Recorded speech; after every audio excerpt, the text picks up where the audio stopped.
Bonjour, je suis Sandra Lenouvelle, je préside la communauté de communes du Kreis-Breizh. La communauté de communes du Kreis-Breizh se situe en cœur de Bretagne, à l'intersection des trois départements costarmoricains, finistériens et morbihanais. La particularité de ce territoire, c'est qu'il est hyper rural. Hyper rural, ça veut dire quoi? Ça veut dire que de 40 km du nord au sud et d'est en ouest, nous sommes 18 400, ce qui nous fait arriver à un bon 20 personnes au kilomètre carré. Alors pourquoi je vous dis ça? Parce que ça dit des choses sur la façon dont on peut mener des politiques publiques, et par exemple, en particulier, celles qui concernent le développement culturel.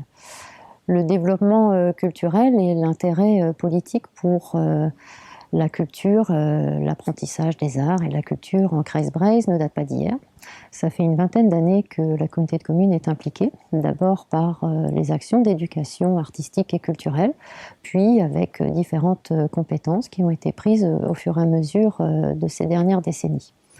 Depuis, nous sommes reconnus comme un territoire soucieux de la diversité des acteurs qui portent la culture en Kreis-Breizh et soucieux aussi de la diversité des publics, favorisant aussi ainsi l'accès à l'apprentissage artistique et culturel pour l'ensemble de la population.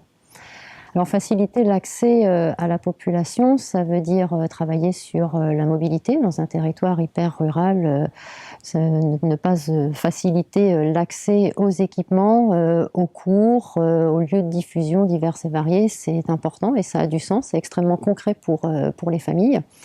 Ça veut dire aussi avoir une politique de prix et d'accès financier qui ne soit pas réservée qu'à quelques-uns, comme par exemple le programme de la Philharmonie de Paris qui est sur notre territoire.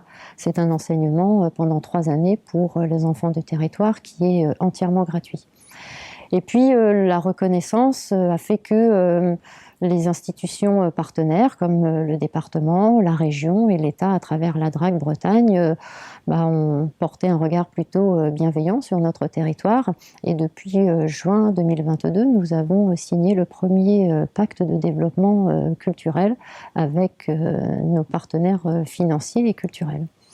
De ce pacte, c'est une feuille de route établie pour 4 années, avec une année de préfiguration dans laquelle nous sommes aujourd'hui, et qui sacralise différents accompagnements, des accompagnements sur nos acteurs culturels associatifs, bien reconnus et bien connus déjà, mais aussi ça nous invite à aller plus loin. Ça nous invite à aller plus loin sur la diversité culturelle, ça nous invite à aller plus loin sur la lecture publique, ça nous invite à aller plus loin aussi sur rendre concrets les droits culturels, et c'est cette nouvelle tâche et cette nouvelle grande mission qui nous attend.